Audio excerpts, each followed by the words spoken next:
Alors d'abord, première question, pourquoi avoir choisi ce texte?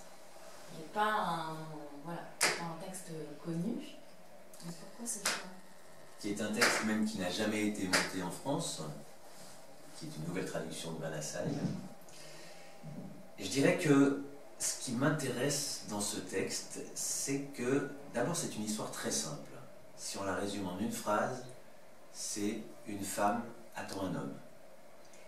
Et dans cette trame très simple, qui comporte un suspense de va-t-il arriver, ne va-t-il pas arriver, très vite, on voit affleurer des tas d'autres phrases, des tas d'autres questions, des tas d'autres suspens, à savoir, cet homme qu'elle attend, est-il son amant, est-il son bourreau? Donc, ce qu'elle attend, c'est l'amour. Est-ce que c'est, au bout du compte, ça va être la mort qui va arriver?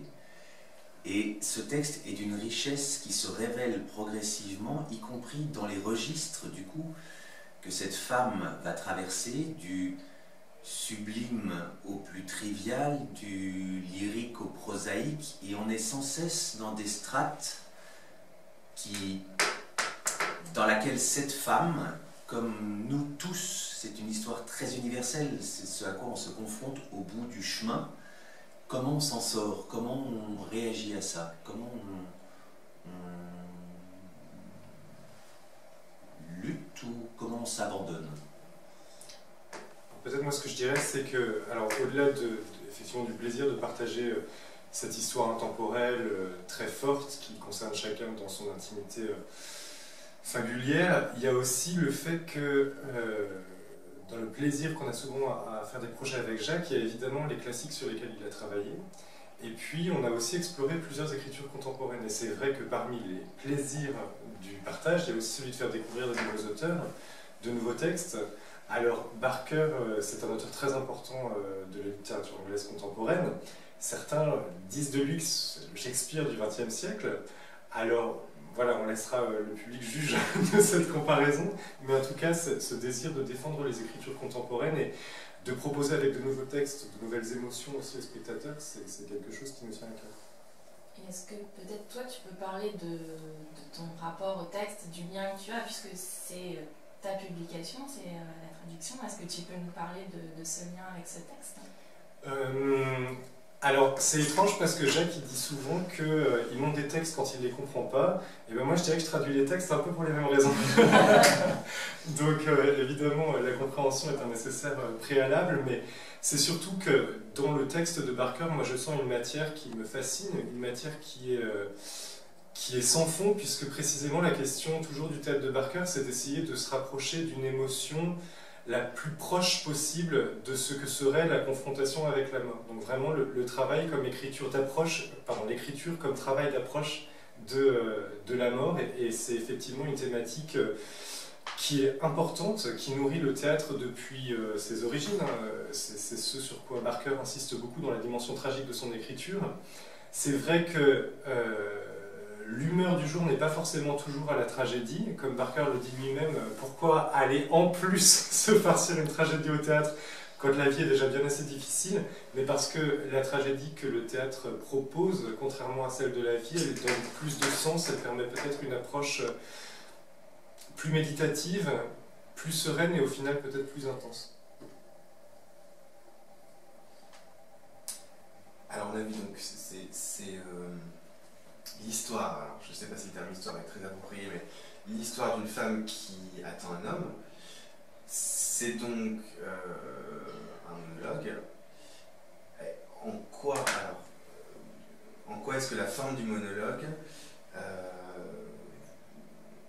est-elle intéressante pour vous? En quoi est-ce un défi à relever dans le passage du texte à la scène? Parce que le monologue, comme son nom l'indique, on se parle à soi-même, mais en fait on parle toujours à quelqu'un, même quand on se parle à soi-même. Donc au théâtre, effectivement, c'est un défi de savoir à qui on s'adresse, avec la question évidemment du public, qui est là pour entendre ce monologue. Mais du coup, c'est vrai que dans la vie courante, on ne se parle pas trop à soi-même, ou en tout cas on l'avoue pas trop. Il n'empêche que c'est vrai que le fait de d'être seule à parler. En l'occurrence, cette femme, elle dit tout. Elle dit aussi ce qu'elle ne dirait peut-être pas d'emblée à quelqu'un d'autre. Mais il n'empêche qu'effectivement, il faut qu'elle soit reliée aux gens qui vont l'écouter, qu'on entende ce ressassement, je dirais ces fulgurances qui remontent, parce que le texte est construit en fulgurances.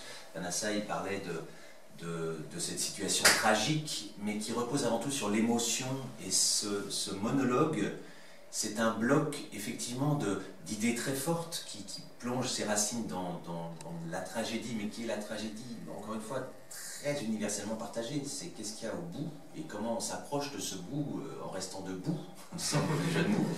Mais tout ça est pris dans une émotion très forte qui jaillit dans ce monologue, qui est fait de mots qui construisent des idées, mais de mots qui construisent aussi de l'émotion. Je pense que vraiment l'émotion est très importante dans la mesure où ces mots sont du sens, mais sont aussi du son, et qu'on est dans une appréhension qui est à la fois intellectuelle et en même temps musicale, dans le sens des choses qu'on ne comprend pas forcément, mais qui nous traversent, qui nous pénètrent, qui nous bousculent, qui nous font bouger les lignes, j'espère, intérieures que chacun a construites. C'est vrai que pour compléter, Jacques disait à l'instant que le monologue, alors effectivement c'est une forme qui est devenue assez codifiée au théâtre, il y a beaucoup de monologues, mais avant d'être une forme théâtrale, le monologue c'est d'abord un phénomène bizarre, le fait de se parler à soi-même ou de parler à quelqu'un qui n'est pas immédiatement identifié. Et c'est vrai que moi l'une des choses qui me plaît dans ce texte, c'est qu'il fait ressortir justement toute l'étrangeté de cet acte de parler à soi-même, dans ce qu'il a d'inquiétant, parce qu'il peut être un symptôme de folie, mais aussi dans ce qu'il peut avoir d'assez drôle, parce que surprendre quelqu'un en train de se parler à soi-même, ça peut être aussi assez étrange. Et il se trouve que c'est un texte qui justement, Jacques parlait d'émotion, navigue entre un nombre de couleurs assez impressionnant en fait. C'est un monologue pour femmes schizophrènes en fait, donc comme elle est plusieurs dans sa tête, c'est pas vraiment un monologue. Et puis il y a aussi autre chose, c'est que Jacques parlait de la dimension musicale. Au plateau, ça prendra aussi la forme d'un dialogue en réalité entre musique et texte. Pour incarner cette femme, vous avez choisi la grande chanteuse Nathalie Dessay, mais c'est le premier rôle au théâtre. Pourquoi ce choix, qui n'est pas forcément évident, voilà. Non, qui n'est pas évident, mais qui est le résultat, comme toujours, d'un chemin à la fois de Nathalie Dessay, effectivement avec la carrière lyrique qu'on lui connaît, et qui là revendique le fait de maintenant passer au dramatique, avec son désir profond d'être actrice. Mais je dirais que Nathalie Dessay, elle représente assez bien le titre de cette pièce, Und. Und, en allemand, ça veut dire « et ». Nathalie Dessay, elle est chanteuse et actrice. On a vu combien c'était une interprète lyrique qui avait des capacités dramatiques extraordinaires dans sa carrière lyrique. Là, effectivement, elle fait le pas, elle devient actrice, mais actrice qui va jouer avec aussi tout son background de chanteuse lyrique. Toutes ces héroïnes qu'elle a chantées vont ressortir dans ce texte qui sera parlé. Nathalie Dessay ne chantera pas, ou a priori pas, mais évidemment qu'elle a une capacité à jouer des mots d'une manière musicale. Et dans cette écriture, c'est extrêmement important de faire entendre, comme je disais tout à l'heure, le son, le rythme, la couleur, la texture, je dirais, d'une voix derrière ces mots qui donne chair à cette situation. Et c'est vrai, Vanessa disait que c'est un dialogue, en fait, parce qu'on a très vite, m'est arrivé l'intuition que ce monologue devait être partagé avec un partenaire qui sera là sur scène, mais absent dans l'intrigue, puisqu'il ne jouera pas directement avec elle, mais il y a un guitariste qui joue de la guitare électrique qui sera présent sur le plateau et qui fera comme un partenaire sonore à ces mots que portera Nathalie Dessay. Oui, un partenaire particulier, en quelque sorte. Mais peut-être, toujours pour prolonger ce que dit Jacques, c'est vrai que cette écriture, Barker, il insiste beaucoup sur la dimension musicale de son écriture. C'est vraiment quelque chose de très récurrent, notamment, c'est quelqu'un qui travaille beaucoup sur le rythme. Évidemment, Nathalie Dessay, elle a cette musicalité en elle. Et plus que cette musicalité, elle a le désir d'expérimenter des nouvelles formes musicales. Alors, elle n'a jamais interprété d'opéra contemporain. En ce sens-là, c'est peut-être une première, parce que c'est aussi, pour le spectateur, une autre découverte de l'artiste très complète qu'est Nathalie Dessay dans la dimension finalement de musicienne de la parole aussi. Elle n'est pas sur du chant, mais à l'intérieur de son rapport au texte, il y a quelque chose de très musical qui s'inscrit, qui vient évidemment de cet arrière-plan qu'on lui connaît. Et puis, il y a aussi moi quelque chose qui me touche beaucoup dans ce travail, c'est que, évidemment, le projet se construit aussi par rapport au désir très fort de Nathalie de porter ce texte.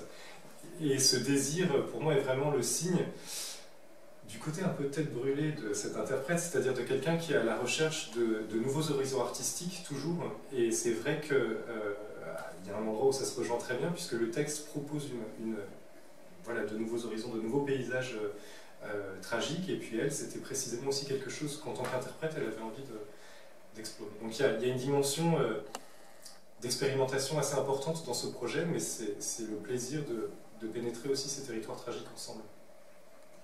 Und et après. Voilà. Et c'est vrai que ça caractérise assez bien Nathalie Dessay pour répondre à la question. Et donc on a parlé d'un musicien qui sera sur le plateau, donc qui sera Alexandre Meyer, qui a participé à la musique d'Yvonne, princesse de Bourgogne. Et on va retrouver comme ça dans le générique de Und plusieurs collaborateurs avec lesquels vous avez déjà travaillé sur Yvonne, princesse de Bourgogne ou sur d'autres créations. Est-ce que cette notion de fidélité artistique, elle est importante pour vous? Oui, elle est importante.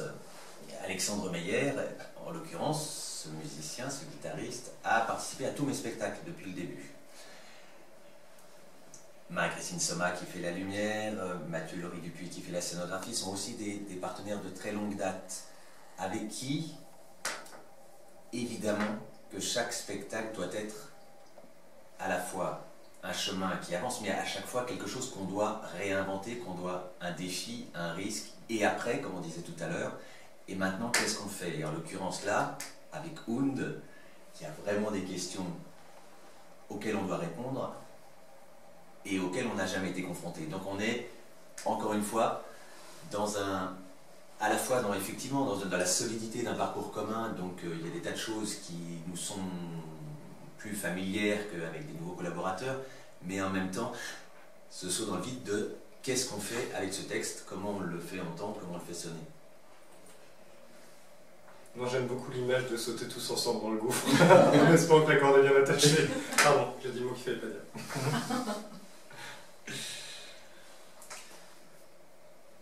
Pour revenir sur le texte en lui-même,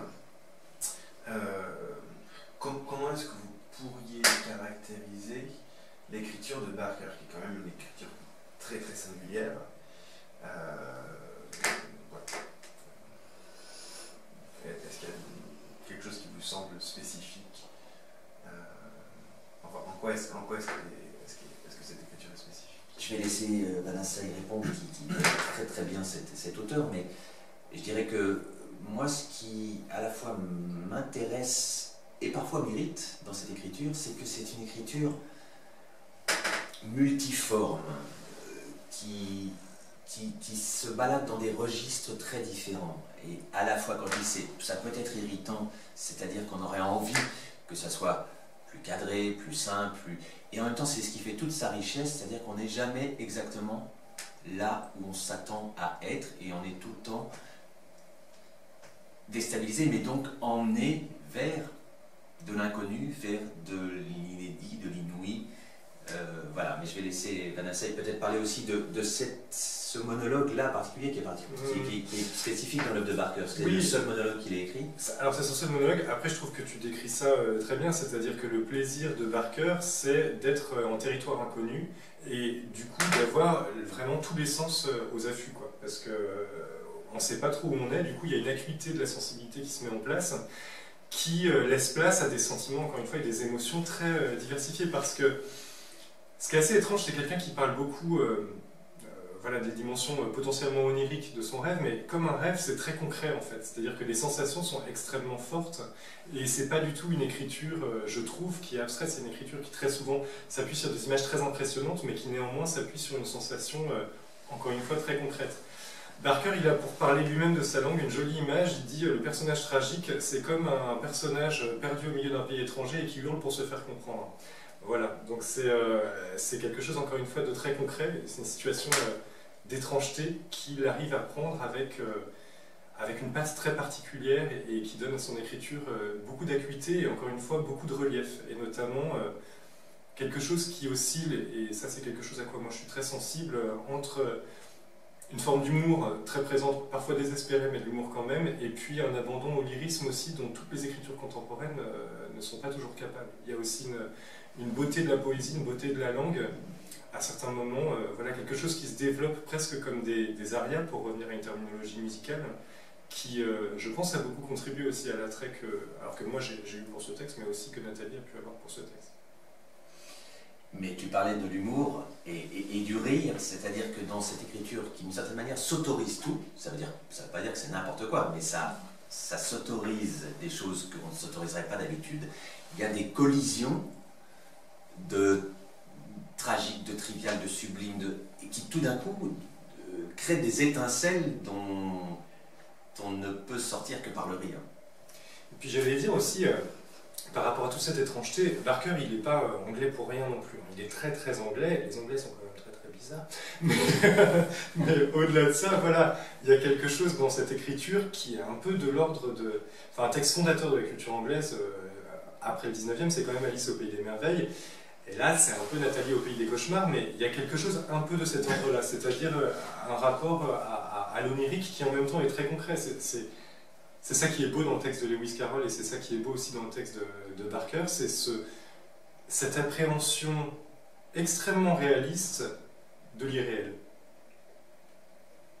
Et peut-être pour terminer, est-ce que vous pouvez nous dire où vous en êtes dans le processus de création et quelles sont les étapes encore à venir jusqu'au moment de la première qui aura lieu le 26 mai prochain? Alors en fait, c'est un projet qui s'est construit d'une manière un peu particulière, dans la mesure où il y a un processus qui est très long de répétition. On a commencé à répéter il y a un petit peu plus d'1 an, quand je suis arrivé au Théâtre Olympia l'année dernière, sur des très courtes périodes. On s'est vu avec Nathalie, Vanessa et Alexandre Meyer. On se voyait 2-3 jours, on faisait une petite étape de travail, un petit point, et puis chacun repartait à ses occupations diverses et variées. On se revoyait 1 mois ou 2 mois après pour refaire. Et donc c'est un processus comme ça par petites étapes, qui là évidemment plus ça avance, plus les étapes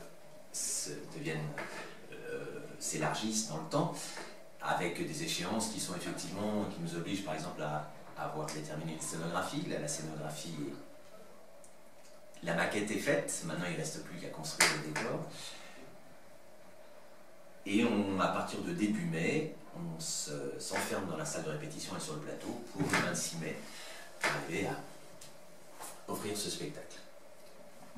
Et pour compléter, effectivement, ce mode de répétition, il a été très particulier, mais il me semble très étrangement, parfaitement adéquat à ce projet, parce que, encore une fois, Barker est anglais, les Anglais, ça aime le thé, ça infuse. Et il se trouve que ce projet avait besoin d'une forme d'infusion, parce que c'est une écriture qui n'est pas immédiate, c'est une écriture qui pénètre un peu les strates profondes de la conscience, et je pense que pour les spectateurs, c'est aussi, d'ailleurs, sur la scénographie, c'est quelque chose sur quoi on a cherché à travailler, qu'il y ait une forme de suggestion, d'infusion, qui ne soit pas immédiate, mais qui puisse du coup laisser aussi un goût en bouche peut-être un peu plus long. Alors j'ai peut-être une toute dernière question, un peu, un peu provocatrice. Certains disent que Barker est un auteur difficile et que Hound peut donc être un texte difficile. Qu'est-ce que vous répondez quand vous entendez ça? Est-ce que Barker est effectivement un auteur difficile à appréhender? Oui. C'est un auteur difficile dans le sens où c'est un auteur exigeant, c'est un artiste, parce que c'est aussi quelqu'un qui peint, c'est quelqu'un qui fait de la photographie, c'est quelqu'un qui va au bout de ce qu'il sent être le plus important pour lui, sans forcément se soucier de la reconnaissance que ça va lui apporter. C'est-à-dire qu'il y a une radicalité dans son engagement d'artiste qui est nécessairement difficile, mais qui est aussi toute sa force et sa puissance. On sait, je dirais, l'histoire de l'art nous donne beaucoup d'exemples d'artistes qui ont eu du mal à avoir la reconnaissance qu'ils ont eue beaucoup plus tard sur le moment, parce qu'ils étaient peut-être un peu trop en avance ou trop dérangeants à l'époque où ils écrivaient, où ils peignaient. Voilà, je pense que Howard Barker fait partie de ces artistes-là. Moi je dirais que Barker est difficile parce que les questions qu'il aborde sont des questions difficiles. Par contre, après, c'est aussi un auteur qui cherche à construire une œuvre-monde avec ce qu'elle peut avoir de proliférant. Par contre, c'est aussi, Jacques revenait sur le fait qu'il est plasticien, c'est aussi une œuvre qui, à mon sens, offre un abord assez immédiat. C'est-à-dire qu'il y a quelque chose dans son œuvre qui, moi, me fait penser à la peinture ou à une cathédrale. Une cathédrale, c'est quelque chose d'architecturalement, d'artistiquement extrêmement compliqué, mais quand on est à l'intérieur, on décode des sensations.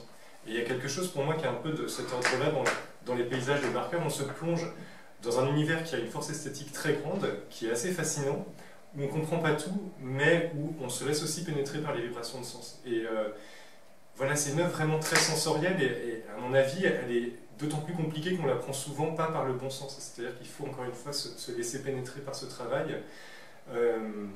Et accepter de ne pas forcément tout saisir par la tête. Merci.